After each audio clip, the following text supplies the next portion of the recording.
si es que hay poca cantidad de líneas. La cohorte de resultados que tiene esa mujer es baja. ¿Qué significa esto? Que si tenemos la consulta de que por qué no está teniendo hijos una persona, al usar esto ya nos damos cuenta que la producción de sus óvulos es muy poca, son bajos. Y ya no hay tanta posibilidad de que esta mujer pueda embarazar. Entonces, sin necesidad, muchas veces de llegar a procedimientos mucho más rigurosos, ya se puede tener un diagnóstico previo de por qué está sucediendo esto en esta mujer, cuando esta sangre es bastante baja. Se produce una cosa también en la placenta o la glándula pituitaria que suprime la FSH y afecta la maduración sexual y la fertilidad. Entonces, es una hormona, una proteína hormonal muy importante.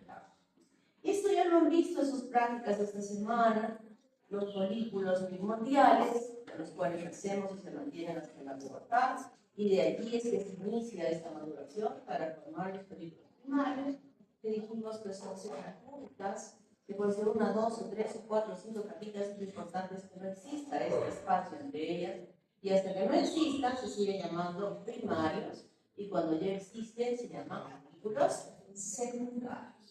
Y ahora uno muy grande que crece más, el que demanda el desarrollo de los 1000 folículos que habíamos dicho que mensualmente maduran, hay uno que se lleva la bandera en alcanzar el tamaño mayor, y ese tamaño mayor se debe fundamentalmente también a que este folículo produce una proteína que inhibe el crecimiento de las demás al nivel que él crece. Entonces, esta va a ser la que va a convertirse en el folículo de Gram, y ese será quien expulse el ovocito hacia el exterior para que pueda ser fertilizado. Y cuando se va desarrollando este folículo, existen modificaciones alrededor de ella en relación a las células de la granulosa, pero se va formando este ando que habíamos visto que almacena un líquido que es un fluido de la sangre, pero con modificaciones, tanto a nivel hormonal, así como también a nivel enzimático, que se van desarrollando dentro de esta cavidad. Y el ovocito empieza también una actividad muy importante metabólica en producir una glucoproteína que va expulsándola fuera de la célula, formando lo que va a ser la zona pelúcida. Y externamente en la zona pelúcida, las células de la granulosa le van a formar como unas capas de protección que se llama corona radiante o simplemente corona radial, que es esta que estamos viendo aquí. Pero existe como un película de fijación a las células de la granulosa que se encuentran en el periferia, y todo esto le llamamos purus o focus. Fuera de la capa basal donde se ha producido la estratificación de estas células juntas, se encuentra la teca interna. Estas células de la teca interna son reservorios de estrógenos. Cuando se han producido en la granulosa y pasan hacia el exterior, almacenándose en la teca interna, en las células de la teca interna. Y en esta teca interna, además de estas células, vamos a poder observar capilares, muchos capilares pequeñitos, a donde se va a verter el contenido de las hormonas desde estas células de la teca interna. Y a través de ellas viajar, trasladarse la hormona a todo el cuerpo, porque para los estrógenos no solamente hay órganos diana sexuales que van a ser incluidos, sino células diana en todo el cuerpo de la mujer. Los estrógenos para las mujeres es una hormona que mantiene nuestros tejidos, yo diría, viables, con mucha.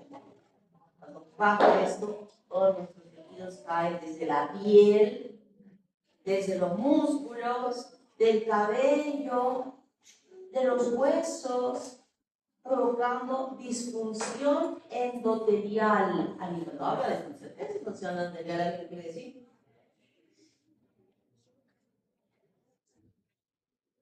Una de las clases de la segunda fase de histología que la doctora Dicta se lo explicó bien.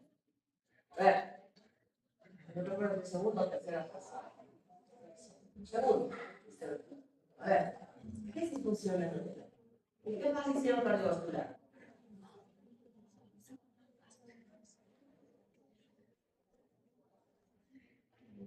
Nota que también realizar las pruebas que les he tomado a la cabeza. Tenían que repasar. ¿Qué disfunciones no tenían? ¿En qué fase siempre de hablar? ¿Ah? Segunda, ¿no? Segunda, sí, recordaba algo. ¿Qué es disfunción endotelial? Estoy segura que les ha hablado sobre esto. Les ha hablado de aquella capita, ¿cómo se llama la capita que envuelve todos los vasos sanguíneos? Que también están formadas por estos capilares. ¿Y dónde se encuentran estos endotelios? ¿Dónde se encuentran? ¿Ah? ¿En dónde se encuentran estos capilares? En todo el cuerpo. ¿O habrá algún órgano que no tiene capilares? ¿Habrá alguno que no tenga capilares? ¿Habrá alguno que no tenga irrigación? En todo el cuerpo. En todo el cuerpo. Y cuando digo que produce una disfunción endotelial, esta disfunción está en todo el cuerpo y se traduce como una inflamación que se produce en el endotelio de todos los vasos sanguíneos y en algunos con características mucho más graves, como por ejemplo en aquellos vasos que irrigan el corazón, donde esta inflamación, disfunción, inflamación, funcionamiento anormal, ya no funciona bien, ¿esto qué va a producir? Va a producir el depósito de colesterol en esos vasos y se va a formar. Primero que se forma, primero cómo se vuelve el vaso. Y luego del duro se van depositando ateromas que pueden obstruir la luz de ese vaso. Eso sucede en los grandes mujeres cuando baja este número. Hasta los 50 años que estamos proponiendo como un promedio de edades, los infartos de miocardio son más frecuentes en el varón. Hacemos un estudio epidemiológico, encontramos que hasta esa edad los varones son los que tienen infartos. Pero a partir de los 50 años para arriba, la incidencia de infartos de miocardio son mayores en las mujeres que en los varones. ¿Por qué? ¿Por qué? ¿Cuál fue la causa? Disfunción endotelial asociada a y esa aterosclerosis afectada por falta de estrógenos. Falta de estrógenos. ¿Han aprendido hoy día sobre lo que es disfunción endotelial? Yo creo que sí he aprendido, pero como ustedes se entienden por acá. Yo voy a pedir que todo el mundo a partir de la próxima clase vean con un corcho. Se lo vamos a poner en una de las orejas para que escuche con esta y se quede y no se salga por la otra. ¿Ah? Chicos, tienen que aprovechar de todo lo que nosotros les podamos decir. No necesariamente lo que estoy hablando en este momento tiene que ver con la biología. No, pero sí tiene que ver con la hormona del estrógeno. Y estoy haciendo una explicación íntegra de esto cuando hablamos de esta hormona tan importante. Y produce atrofia muscular.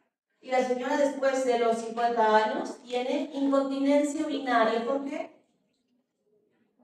¿Por qué tiene incontinencia urinaria la señora de 50 para arriba? Que se ríe y se le escapa la orina. Debido a los músculos del piso pélvico hay una debilidad. ¿Por qué hay debilidad? Porque ya no hay esa producción de las hormonas principales. Exacto. Ya no hay estrógeno, produce atrofia. Y el músculo atrofiado ya no es como haga sus puntos así ricos, ¿no? Es flácido. Entonces cae, al caer todos los órganos. ¿Qué hace el diafragma pélvico? Está sosteniendo, así gordo. Ahorita les voy a preguntar el examen cuáles son los músculos del diafragma pélvico, por si acaso. Les voy a preguntar.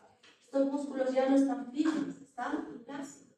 Entonces cae, ya la vejiga no tiene su esfínter importante para cerrar esa uretra y se le escapa. Y la señora se cae y se rompe la cadera. ¿Por qué? ¿Por qué se rompe la cadera la señora? ¿Por qué? ¿Por qué? Porque los estrógenos también ayudan a la calcificación de los huesos. Exactamente. Y esos huesos no están calcificados adecuadamente. ¿Y tiene? ¿Cómo se llama? Osteoporosis. Ustedes se pueden caer y no se fracturaron nada. Pero a ver que la señora de 60 años se caiga como ustedes hubieran caído de las gradas, unas 4 gradas. En la primera grada la señora se fracturó una pierna y en la segunda que se cayó la otra. Ustedes se pueden caer 5 gradas y tendrán cortes morados, ¿verdad? ¿Está claro? Quiero que entiendan que los estrógenos y los hormonas para mantenernos saludables.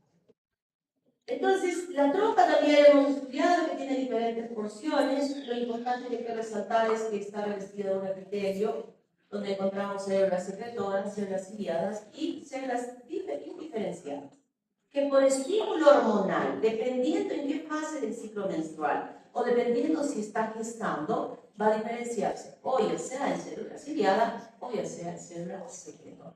Y lo que sí me interesa es que ustedes puedan ver aquí que alrededor de esta trompa existe una gran irrigación con vasos importantes que cuando se produce el desarrollo del producto, del cigoto, empieza a dividirse las células, este espacio no es para esta estructura que crece y puede romperse, y al romperse rompen los vasos y provoca un embarazo ectópico con una complicación grave de la hemorragia interna.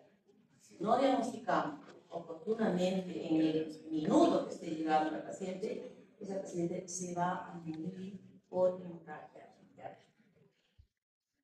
El útero, el endometrio, que nos interesa mucho, la capa funcional y la capa basal, va modificándose por estas hormonas en ser proliferativas o en ser, en la primera fase, con las glándulas que ustedes ya han visto en la práctica y han hecho la comparación, cuáles son las diferencias entre esta y la secretora esta, ¿verdad?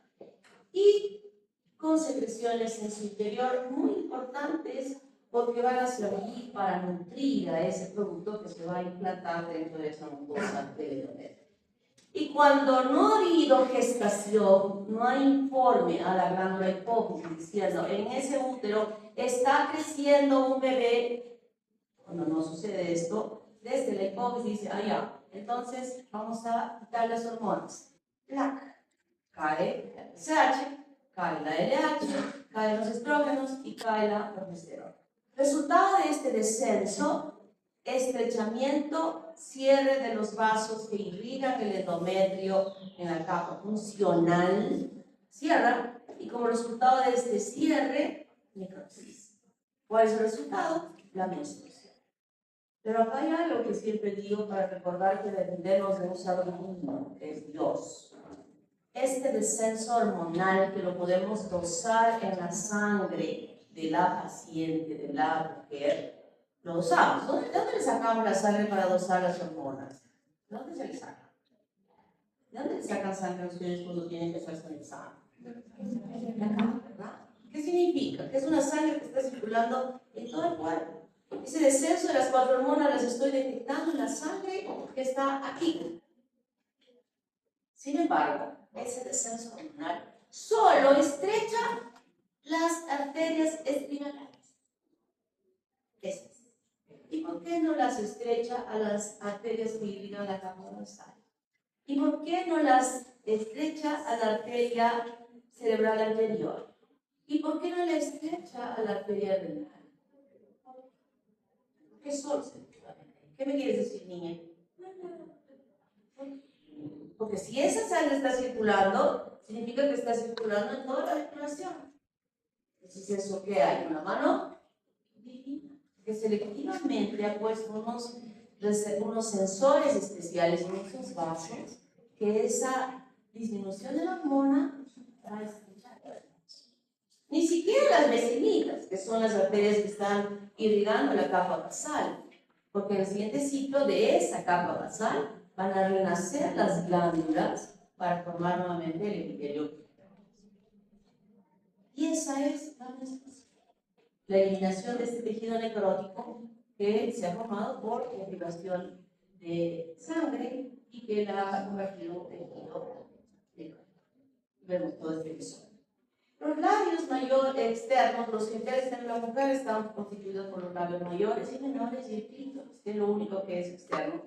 Pero con algunos parecidos, los clítoris tienen parecido al pene, en su forma, en su irrigación. Miren cómo tiene sus cuerpos cavernosos, entonces, pero no sin alojar, obviamente, la uretra, pero se forman de este falo que se da origen a ambos órganos sexuales en la mujer y en el varón. Está revestido internamente por el epitelio policertificado plano, pero más externamente puede incluso ser fornificado. El ciclo hormonal ya lo hemos discutido bien cuando he dicho que la FSH es la que se va a estimular perfectamente bien al inicio, con un efecto sobre el ovario para la maduración de los folículos. Y esta maduración de los folículos produce estrógenos. Y los estrógenos son los que van a propiciar el desarrollo de esta mucosa a partir de la capa basal, hasta un momento en que los estrógenos se han elevado enormemente en una concentración mayor. Y esta elevación tiene un efecto importante, que la curva, para ustedes de esta manera, la curva de la producción de estrógenos es así, de poquito más, ¿no?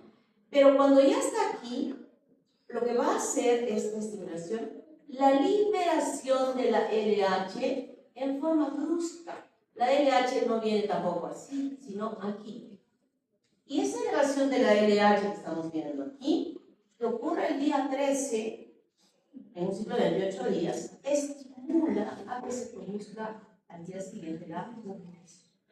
Y luego que se produce la ovulación, es que si no ha habido gestación o lo que va a proseguir, aunque haya, cambia el folículo de Graf a ser el cuerpo amarillo para la producción de estrógenos.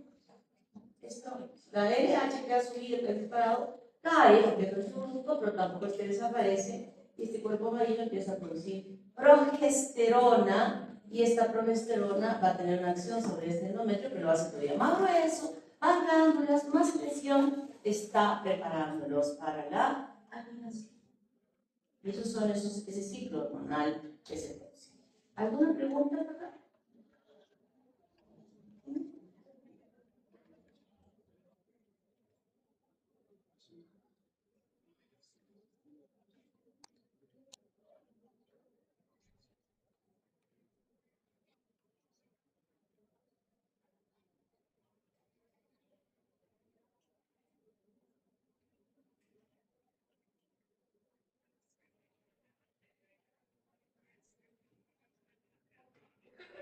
Esta clase también es un repaso, porque ha tenido todo un curso para hacer esto, ¿verdad? ¿Qué es la gametogénesis? Es la formación de las células sexuales, ¿verdad? Es el espermatozoide y el ovocito. Y para ello hay dos procesos importantes, uno que es la espermatogénesis. ¿Qué es la espermatogénesis? A ver, vamos a aprovechar para dar participación. Nuevamente, bajan. ¿Qué es la espermatogénesis? Aquella niña sin más lejos. Estoy viendo quién levanta más rápido la mano. A ver, tú sí. Es la formación, es todo el proceso que conlleva transformar una célula que es diploide, que vendría a ser la espermatogonia, a un espermatocito maduro. Comprende de tres fases, que vendría a ser la... Comprende de tres fases. Aunque, dijiste, estoy hablando de espermatogénesis. Sí. O sea, ¿dónde llevaría? A un espermatozoide maduro. Ah, espermatozoide, no espermatocito. Tú dijiste espermatocito, ¿no? No, de una espermatogonia. Sí, yo escuché mal. ¿Qué dijiste espermatocito? Espermatozoide. Efectivamente. ¿Cuáles son los pasos? La espermatocitogénesis consiste en una espermatogonia, a la maduración de una espermatogonia, un espermatocito primario, y luego la meiosis, que es una división celular de la reducción del número de cromosomas de diploide a ploide, del espermatocito primario al espermatocito secundario, y luego la espermatogénesis, no. A ver. Hasta ahí dijiste espermatocito secundario, nos quedamos en la primera meiosis. Hasta la espermátide, y luego... ¿Qué es espermátide? ¿Espermátide qué? ¿Por qué? ¿Cuántos pasitos tiene la meiosis? No, meiosis son dos, una es reduccional y otra es expansional. La reduccional, ¿qué da lugar? La reduccional da lugar a, pasa de un espermatocito primario a lo que es un espermatocito, es simplemente la reducción de Pero una ¿a de qué los da lugar? cromosomas. ¿A qué da lugar la reducción? A un espermatocito, pero ya con un número ¿A de qué funciona el cromosomas de espermatocito? 23, secundario, Secundario. Luego, la meiosis 2, que es de un espermatocito secundario a un espermatozoide. ya, como la mitad de cromosomas. Sí, exacto. ¿Sí? No, ¿Cuántos cromosomas tiene el espermatozoide? todavía tiene 23.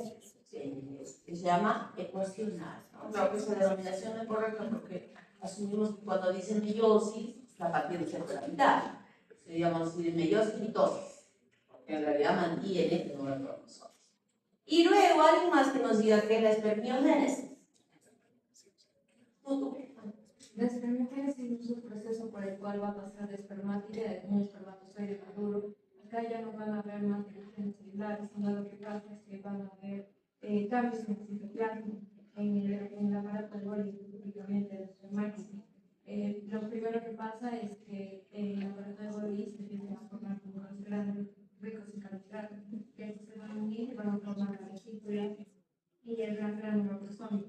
Esta vesícula, la cromosómica, tiene como dos hojas, una que se adhiere como a la membrana nuclear y otra a la membrana citoplasmática. Y este gran gránulo cromosómico se va a licuar y se va a dividir por toda esta vesícula, formando así la cromosoma. Y por otra parte, los centriolos que van a viajar hacia el lado opuesto por el cual se está formando la cromosoma para dar así origen al cartel. Bien, creo que ya hemos escuchado, su compañera ha repasado el tren de todo el curso, ¿verdad? Efectivamente, esa espermatogénesis, el proceso es que a partir de una célula inmadura, que es el espermatogonia tipo A, suceden muchas divisiones celulares que finalmente van a dar lugar al espermatozoide. ¿Quién inicia el proceso de la espermatogénesis? La FSH. ¿Quién hace que la maquinaria funcione rapidito?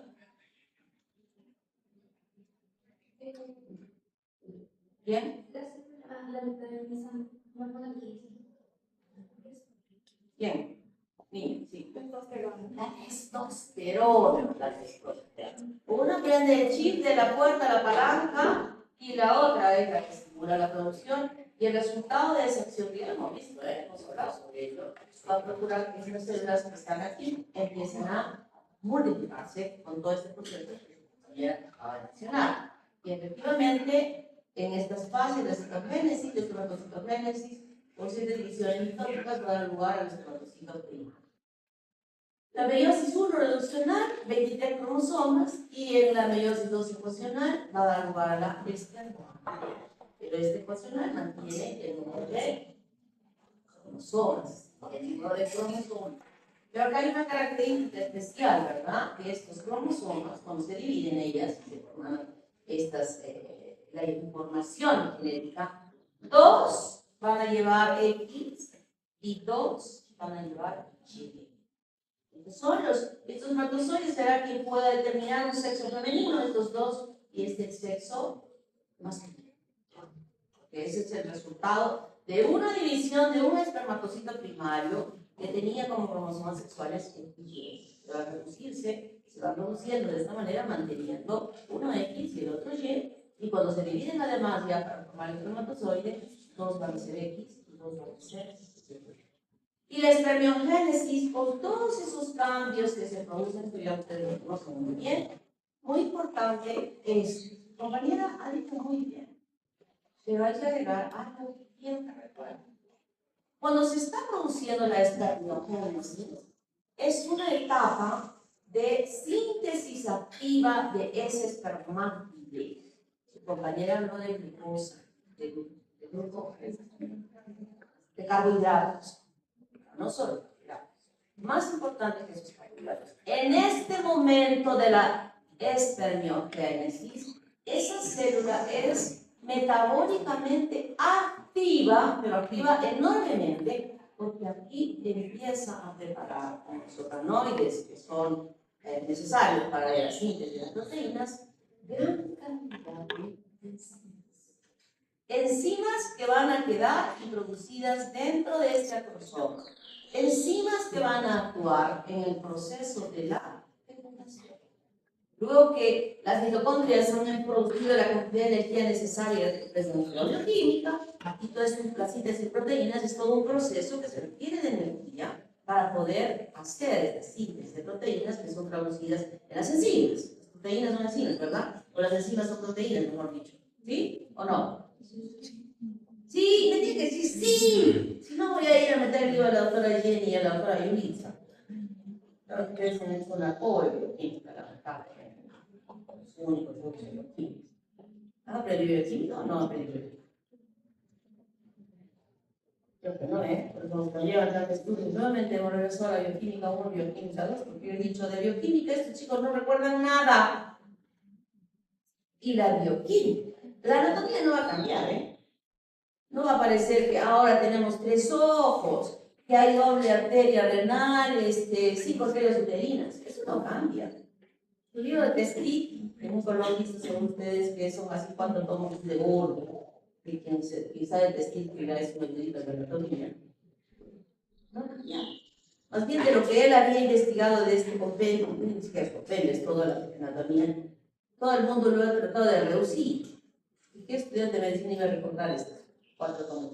Nadie. Pues sí, tenía que estudiar medicina unos 15 años con anatomía solo 2 años. ¿No? Y tienen ese chavo. Pero no cambia. No cambia. Pero la bioquímica es una de las ciencias de la medicina que todos los días te va investigando y apareciendo cosas nuevas. Como un curso que progresivamente lo que ustedes están haciendo en clínica y cuando estén haciendo sus especialidades, meterse en ese mundo para entender lo que pasa con todas las investigaciones, y si no tienen base, ¿qué van a hacer? Eso es lo que más cambia, igual que la biología molecular. Ustedes están haciendo biología molecular ahora, ¿verdad? La bioquímica, la biología molecular, están así. Es una de las ciencias que están avanzando enormemente.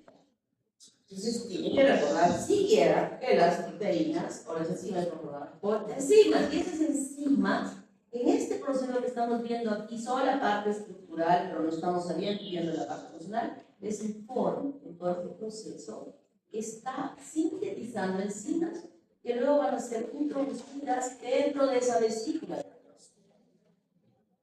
La membrana citoplasmática está envolviendo completamente en toda su estructura y su extensión. Las mitocondrias, luego que ya han cumplido con proveer de energía en esa síntesis de las proteínas, ahora se desplazan y se van a colocar acá, enchapándolas. Muy importante esa energía, sí, para cuando el espermatozoide se encuentre dentro del traje genital femenino para el proceso de la fecundación. Mientras tanto, no, recuerden que desde la cola del equilibrio, donde había hecho su calistenia, todo este espermatozoide, era expulsado desde allí en el momento de la cópula y depositado en la vagina. ¿Hizo algo ahí más el espermatozoide? No. Recién va a empezar a moverse cuando esté dentro del útero de la mujer y se desplace hacia la recién. Pero en ese momento, el espermatozoide dice, me faltaba una enzima, ¿y ahora cómo voy a meterme dentro de esa corona radial? No, ahora sí. No sirve. Ya lo tiene preparado. Él ya está preparado con todas esas enzimas que las va a utilizar para poder cumplir con este propósito de la fecundación. ¿Okay? Ya tenemos ahí los 19 pares de microtúbulos que han formado esa cola que se va a mover. ¿Hay alguna célula parecida a esta en nuestro cuerpo? La única, que ni siquiera está en nuestro cuerpo, todas están en el cuerpo de los padres. Y estas son las enzimas de los mamíferos que, miren, esto lo puede hacer cuando está en el epidídimo, cuando está dentro del útero, va a sintetizar estas enzimas. Las hace cuando está en la transformación de la espermiogénesis.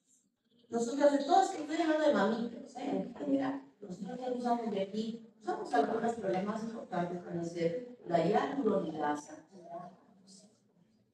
La ovogénesis. A diferencia del varón que habíamos dicho que empieza la maduración con la espermatogonia dentro del femenino, de ese niño, que había nacido de ese varón, que ya había nacido, ¿verdad? Nosotras no nacemos como bobonias. Todas nuestras ovogonias culminaron de convertirse en ovocitos primarios hasta el 8º mes de desarrollo en el útero de nuestras madres. Pero podría ser un poquito más, ¿no? A las 8 semanas, todas las que hubieron, las ovogonias que hubieron, se dividieron a ser ovocitos primarios. Y como ovocitos primarios, vamos a nacer dentro con los folículos que van a alojar los primordiales, se están alojando todos los ovocitos primarios. Nacemos con millones de ovocitos primarios. Pero a lo largo del transcurso, desde que nacemos hasta la pubertad, desaparecen millones. Y nos quedamos con 400. Nos quedamos con 400. Y en este proceso de división de esta ovonia, nacemos con esta, cuando estamos en la pubertad, inicia esa maduración, ya los cambios hormonales de la FSH que empiezan a actuar sobre el ovario, con esos cambios corporales que nosotras también tenemos, de ser niñas todas flacuchentas, pálidas, sin ninguna forma, porque hasta cierta edad el varón y la mujer, los niños son igualitos, ¿verdad? Hay una diferencia ninguna, su carita y su arete, tiene el pelo corto todavía, ¿no? Igual el niño varón, que le hacen crecer el pelo largo, se los confunden con niña. Tenía conocía a un niño, piensa que es niña. Entonces, ¿qué linda niña? Porque se parece corporalmente, sí. Pero cuando ya viene la pubertad, y empiezan los cambios. Y en esa pubertad, ahora ese ovocito primario se convierte en ovocito secundario. Y ese ovocito en esta división, a diferencia de nosotros, las dos células que se dividen no son las dos viables, buenas para la fecundación, solo una. Y la otra se convierte en cuerpo polar. Inmediatamente entra en la siguiente división, pero se queda en propas. Ahí está. Se queda en propas. ¿Cuándo es que va a completar su maduración a ser ovocito secundario? O sea, cuando se produce la no ovulación, fecundación. Ovula, ovocitos, ovula, el ovocito secundario en metafase. No, en profase. Y se queda allí. Este también se puede dividir, sí, se divide, pero no tiene nada que ver, pero este se queda en esta división. Y después, cuando recién se está produciendo la fecundación, se completa la segunda división. ¿Ok? ¿Este cuerpo polar puede fecundar? No, pero puede estar participando de procesos anormales que van a leer en su libro Mola Identiforme y van a leer poliocarcinoma.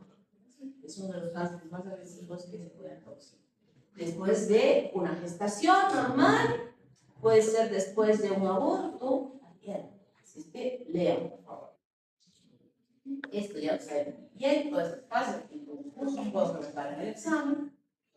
Las fallas de estas uniones o las divisiones celulares que van a traducir anormalidades en la composición de los cromosomas de las células que pueden ser fecundadas, y que felizmente sabemos que del 50% de gestaciones que se hayan producido, de fecundaciones que se hayan producido, ese 50% es eliminado.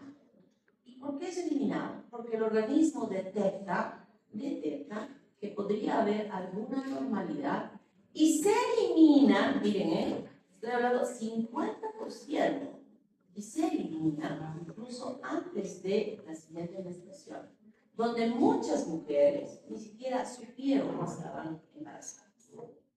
Pero el otro 50% sí pueden proseguir, y lamentablemente estas anormalidades no son detectadas por la naturaleza propia de esa mujer y permite la progresión de la gestación y nacen niños con anormalidades. Pero ustedes han visto animalitos que tengan malformaciones o conocen que con la frecuencia que nosotros se ven en nosotros. Las mujeres, las hembras de estos animales cuando observa que su niño, su producto, su hijito, la gatita o el hijito, tiene algo raro, ¿qué hace? Se lo come. La gata se lo come. O sea, ellos no permiten que prosiga. No vamos a pedir que las mujeres se coman los hijitos normales, ¿no? Pero es como la naturaleza. Esa naturaleza funciona de nosotros dentro de nuestro cuerpo. Dentro de nuestro cuerpo. Pero ya cuando sale, ¿no? Hay una película, no sé si ustedes vieron, de un tigre blanco. Era una película, bueno, yo vi el reportaje, que era que la tigresa, la tigra, tigre hembra, ¿no? Tigre hembra parió un hijo blanco, o sea, era albino. Y su madre lo rechazó, porque no era pues como los otros, y lo dejaba, o sea, ellos si es que no se lo comen, los dejan para que al no ser alimentados puedan morir solos. Y lo detectaron, era un zoológico muy grande, y lo aislaron y creció. ¿Saben? Los dos que podían haber crecido, porque acá no era. Pero nosotros puede suceder que la naturaleza sí permite, si la perspectiva podemos tener y observar niños con malformaciones congénitas. Entonces, el aparato reproductor que ya hemos estudiado muy bien, vamos a adelantarnos para poder explicar que cuando el semen es depositado aquí, de sus características líquidas, allí se conjuga. Hemos hablado de las secreciones tanto de la vesícula seminal como de la próstata, que van a participar en este hecho, de coagular el semen a ese nivel. Y cuando se coagula, tiene que tener un tiempo para que se coagule y un tiempo que debe permanecer coagulado, y en qué tiempo es que se vuelve nuevamente líquido.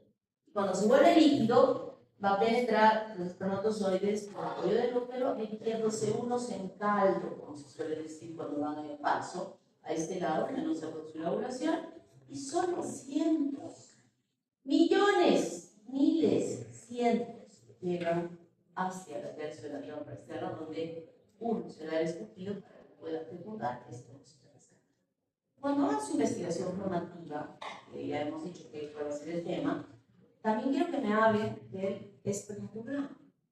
Van a hablar del espermatograma, van a hablar de las causas que ocasionan infertilidad en la mujer, van a hablar de las causas de infertilidad en el varón. Y sobre cada uno de los tipos de causas, ustedes van a indicar cuál es la técnica que se puede emplear para que esa mujer o varón pueda tener hijos. En eso consiste su trabajo. Entonces, bueno, me van a decir, describir las técnicas, cómo se hace, etcétera, etcétera. No lo que importa es que ustedes entiendan cuál de ellas se podría aplicar en esa persona con ese tipo de causa y de infertilidad que pueda tener. Pues en el espermatograma, por ejemplo, cuando medimos estos tiempos, le pedimos al varón que tenga unos 3 o 4 días de abstinencia, luego va al laboratorio, le alcanzamos un frasco estéril con una revista de Playboy, e inmediatamente nos trae, apenas él haya eyaculado con una situación, nos trae el frasco, está en el consultorio, o sea, está en el laboratorio, en un ambiente diferente, nos trae, inmediatamente nosotros ponemos un cronómetro y vamos midiendo el día. Observar en qué tiempo se coaguló. Luego estamos observando en cuánto tiempo mantuvo esta coagulabilidad. Y luego, cuándo fue el pico.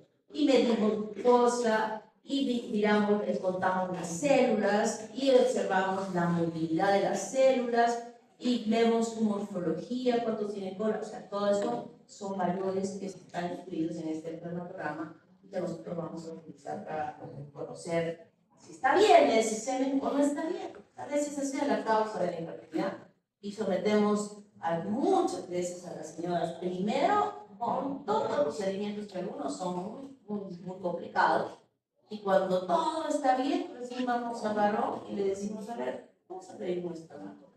No es al revés. Primero el varón y luego a hacer todos los exámenes para saber cuál es la causa de su hijo. Este ovario que habíamos dicho importante, que produce tantas cantidades de estrógenos, por eso es que maduran todos los folículos, simultáneamente Y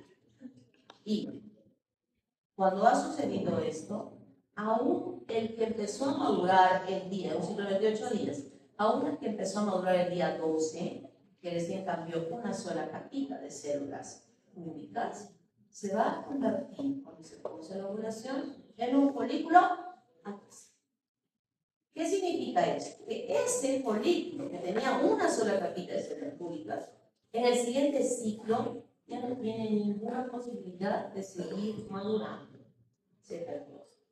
Ya no es posible. Por eso es que de los 400.000 en 40 años, hemos agotado los 400.000, solamente habíamos oculado 300.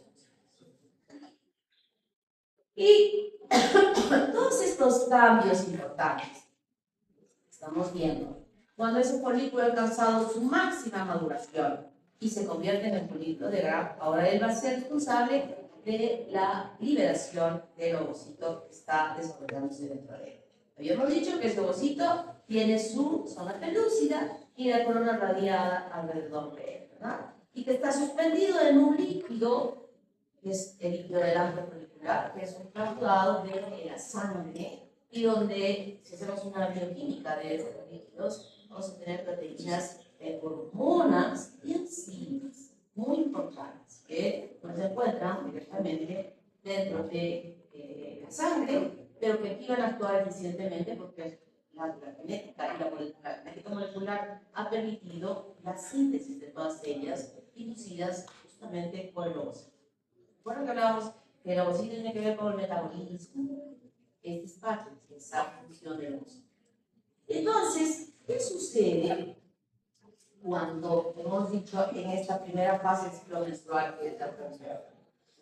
En el ovario se ha producido esto. Y ahí les he dicho que cuando estaba acá, la LH se dispara. Al dispararse la LH, ¿qué primer cambio va a producir? Un aumento en la permeabilidad vascular. ¿Qué significa eso? Que las uniones de los vasos de los capilares se separan un poco más, los poros se dilatan y permiten que salga fluido de los capilares hacia el exterior. Y ese fluido produce edema. El edema activa al plasminógeno y lo convierte en plasmina. Es una enzima lítica para facilitar la degradación de las células que se están rodeando este folículo. Está también presente en el líquido colagenasa inactiva que se va a activar. Y la colagenasa es una enzima que actúa sobre el colágeno y sabemos que en los tejidos hay gran cantidad de colágeno e igualmente van a ser destruidos para que pueda ser liberado el ovocito. Y además hay una mayor presión en el interior que va empujando al folículo hacia la superficie del ovario, observándose, nosotros lo observamos con una endoscopía en la cavidad abdominal. Este es el ovario, y en este ovario vemos así como una tetita tanto transparente que se visualiza en la superficie.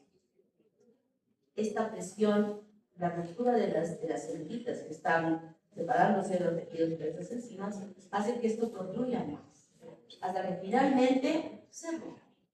Y al romperse es expulsado de este folículo el ovocito con la zona pelúcida y la corona radial. Y así es atrapada por la proproteína en el momento de la ovulación. El control hormonal, ya creo que lo hemos manejado muy bien, lo hemos aprendido bien, lo han recordado, ustedes lo han aprendido muy bien. Hay un eje del hipotálamo, el hipófito, esta libera FSH y LH. El único órgano diana de la FSH y la LH en la mujer es el ovario.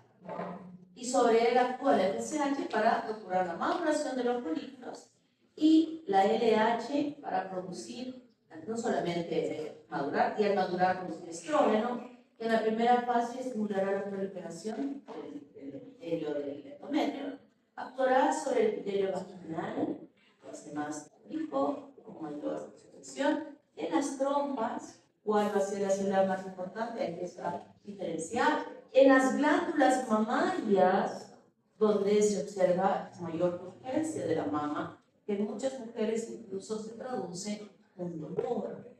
Se llama mastopnea, el dolor en la mama. ¿Por qué? Porque hay edema y es como haber crecido o la talla que usen, lo sienten bien llenas las copas y con todo. Eso significa, por ejemplo, que ya está cerca de la ovulación y puede mantenerse hace unos días y la segunda fase, sobre todo la segunda fase del ciclo menstrual, no tiene ese dolor. Hasta que más o menos 2 o 3 días antes de la menstruación, esa turgencia baja, ya no duele, y ese es un indicio de que ya va a llegar la menstruación.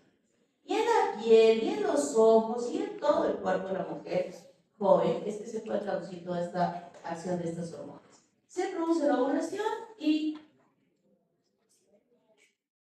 expulsa el ovocito, modificando la producción de progesterona por el cuerpo ovárico. Lo que va a hacer ahora es modificar este momento y también algunas modificaciones que se van a producir. Esa misma progesterona que cuando estoy hablando de la mamaria, como preparando ya para la lactancia. Este hecho ya es como una preparación para la lactancia. Y se produce luego por determinación hormonal en la vida de la gestación y la menstruación. Cada descenso de presión. Estas hormonas, el sistema hormonal de las mujeres, solamente tiene que ver con esto que he mencionado, si no hay una relación estrecha con el ser. Y hasta se han podido ver imágenes de esa masa cerebral con modificaciones de acuerdo al ciclo menstrual. Y se traduce en el comportamiento emocional de la mujer. ¿Cuál es el genio de la chica cuando está menstruando? Más aún si le duele todavía, si tiene dismenorrea. ¿Cómo pueden saber cómo son sus genios? ¿Qué les dicen los chicos a veces a las chicas? Cuando están con un genio horrible, dice, ¿seguro estás con tu Michi? No, o sea, no he escuchado eso que les decían los chicos. Porque cambia. Nuestro carácter cambia, se modifica.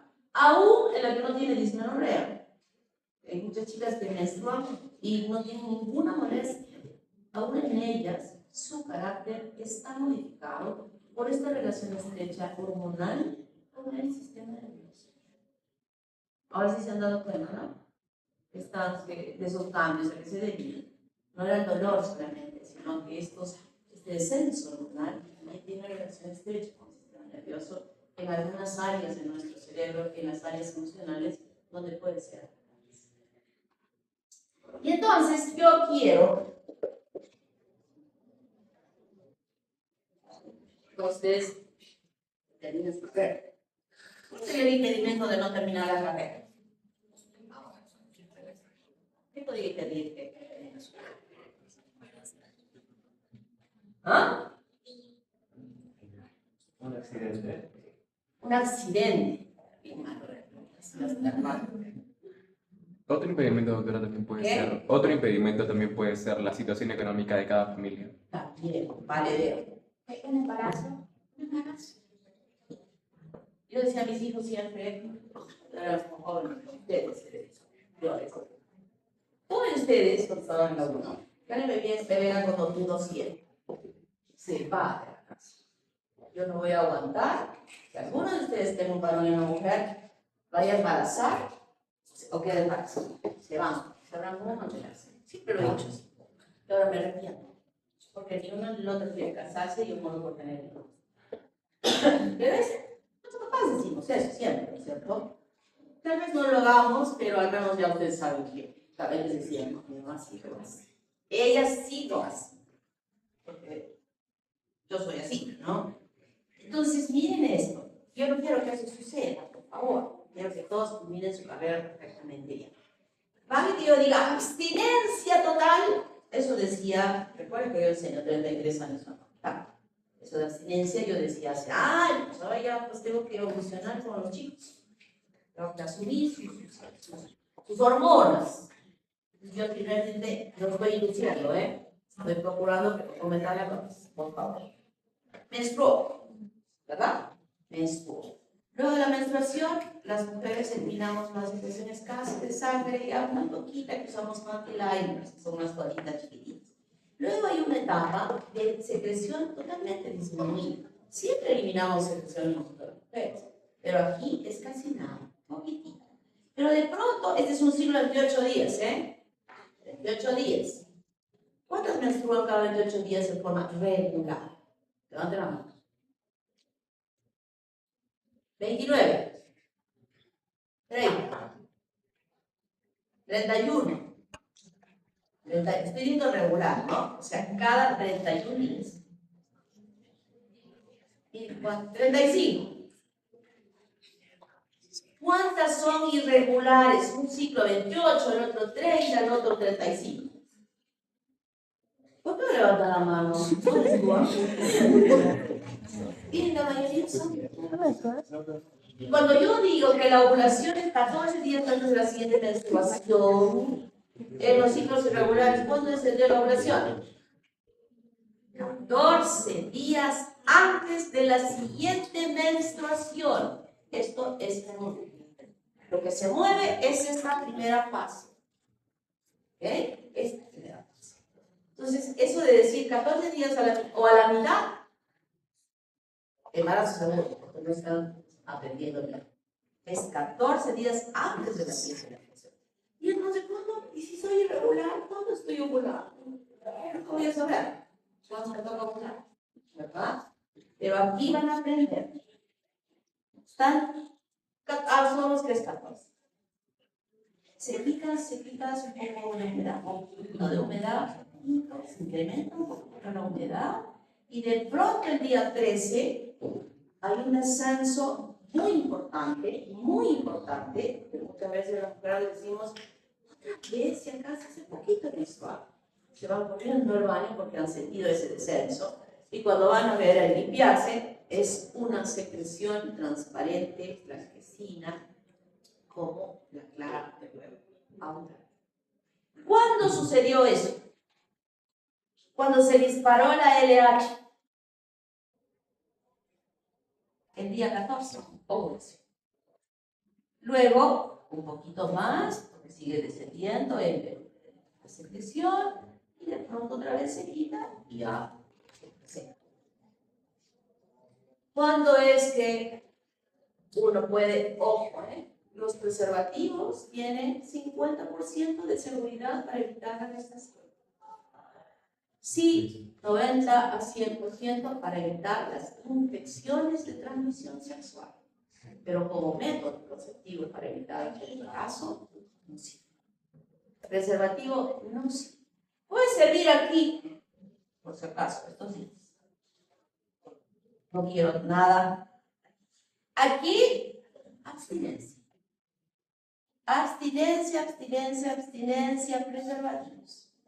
Pues, un método no invasivo. Una mujer que nunca ha tenido hijos no puede usar métodos anticonceptivos invasivos.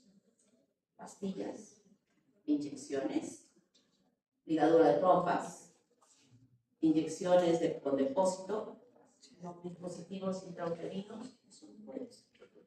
Solo puedo usar las de barrera, preservativos, diafragma, etc. Todo lo que van a investigar ustedes ahora para también hablar de su seminario. Pero lo otro, ¿ok? Entonces, ¿cómo van a saber ustedes esto? Tienen 5 años para conocer su cuerpo. 5 años faltan, ¿no? Para terminar la carrera. 5 años. Les doy permiso por si acaso cuando lleguen a internado. Como yo, antes de empezar. No es un trabajo difícil. Difícil, pero ya terminado el internado. Después de hacerlo, hasta ahí. Conocer su cuerpo. Con un cuaderno, día 1, día 2,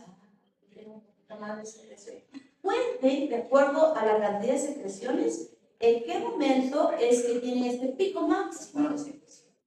Y cuando hayan tenido el pico máximo de secreción, empiecen a contar 14 días desde la menstruación. Ahí van a regular, dicen, no, a mí no tengo tanto pico máximo de secreción, en mi cuerpo es un poco menos. O sea, lo importante para aplicar este método, que es el mejor método que puede existir, cuidando su cuerpo de que no puedan ser sometidas a hormonas, a ovulatorios, etcétera, y se esté íntegra en todo su ciclo hormonal para que cuando decidan tener un hijo, ese cuerpo está totalmente sano, sin nunca se hayan alterado los ciclos hormonales, como es el uso de las pastillas anticonceptivas. ¿Está claro? Y todavía les voy a enseñar a decidir el sexo de su hijo. ¿Cuánto vive el espermatozoide fuera de su válvula? 72. El óvulo. El óvulo. Entonces, el espermatozoide que lleva el sexo masculino es veloz, pero es muy, muy frágil. Como por eso los varones son frágiles. Y el de la mujer es lento, pero muy fuerte. Pregunto, ¿cuándo debo tener relaciones para tener un hijo varón? El mismo día de la ovulación. ¿Qué se va a hacer que va a alcanzar el ovocito que se ha producido esa ovulación? Y si quiero hijo mujer, 2 días antes. Porque en ese lapso de tiempo habrán muerto los espermatozoides que llevaban el sexo masculino y solo están todavía viables los que llevan el sexo. Entonces, si quieren esto que les estoy enseñando, tienen 6 años para conocer su cuerpo. Que no he inducido a que empiecen con su relación sexual. No estoy induciendo eso. Quiero evitar que alguien se vaya, por si acaso. Yo tuve una alumna que se suicidó. Llevaba conmigo primero llevó microbiología y se embarazó. Con todo el ciclo, le hicimos un baby shower en iglesia, trajo cosas, estaban en reunión intensiva, se organizé para ella. Y al año siguiente la veo en embriología. Oye, ¿qué pasó? Bueno, si hubiera escuchado su clase de embriología, seguro que me hubiera embarazado. Y terminando la carrera, haciendo el internado,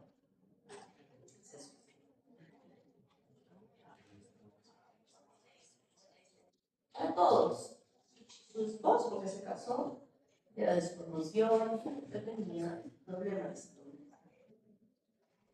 Así es que vamos a hacer una campaña sobre salud mental en la Universidad Global, pero a mí me interesa más la medicina. Ustedes, chicos, aquí en la universidad, no están solos. Entonces, yo sé que en las familias o están más cerrados y papá y mamá se dedican a trabajar y no a conversar con los hijos, ¿no? Entonces, ustedes ya están saliendo, tal vez ellos están levantando, están preparando y no se aprovechan suficientemente los tiempos libres que tanto hijos como padres tienen. ¿Cómo estás? O algunos papás a veces, mis hijos están en la adolescencia, no quieren hablar, pero acá podemos ir sin que nadie les esté diciendo mamá, no quiero ni nada. Hay un centro de atención psicológica, queda en la biblioteca, en el tercer piso, donde si se sienten mal, si quieren conversar con alguien, ahí tenemos un staff de psicólogas que pueden conversar. Si no, tienen a su tutor. ¿Quién es su tutor? ¿Ah? ¿Quién es su tutor? ¿O tutora? Que no, que no. A ver, ¿por qué creen que la universidad tiene un tutor por clase? Y está en la universidad. Ninguna universidad del Perú tiene lo que tenemos nosotros en el sistema educativo. Ninguna universidad. Entonces sorprende. Antes era Donori, pero yo logré que les pagasen a los tutores una hora, que lo hagan mejor. Es una hora de conversación donde ellos pueden conversar con ustedes, donde ustedes pueden acercarse. Si no quieren acercarse y delante de todo el mundo, decirle, doctor, quiero hablar con usted. Y de repente ese doctor va a suspender una clase para el resto y tomar ese tiempo para hablar exclusivamente con si él. Nuestro campo de medicina, casi creo que todos podemos conversar bien. No somos psicólogos ni psiquiatras, pero estudiamos. Tenemos 2 cursos bien importantes. Y si es que no puedo responder, no puedo ayudar a esa persona en algún problema que pueda tener, le digo al centro especializado. Es que la próxima clase me van a decir, ¿quién es tu tutor? Y si están asistiendo a su clase de tutoría. Pero no puede ser que no aprovechen de ese momento tan importante que es necesario. ¿Ok? Muy bien. Así es que organícense rapidito en filas, uno de cada fila. Que no son esta clase, que creo que yo no